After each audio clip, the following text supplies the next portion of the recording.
Mchumba, unajua Valentine inakaribia. Na safari hii nataka nikupeleke a nice hotel yenye view nzuri. Tuweze kusherehekea kwa pamoja, mimi na wewe. Unaonaje? Nitafurahi sana. Si unajua ni vitu ambavyo napenda. Ila baby, sijui kwa nini napata wasiwasi sana kuhusu wewe. Nafikiria kuwa vipi aje mwingine ambaye amenizidi mimi kila kitu, uniachie uondoke. Huo ndo wasiwasi wangu.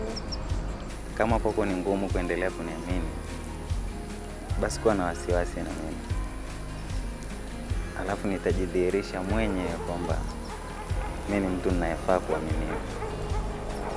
Kwa huo ugumu na wasiwasi wa hisia zako, tuziondoe kwa kukaa pamoja siku zote za maisha yetu. Unaweza kufanya hivyo?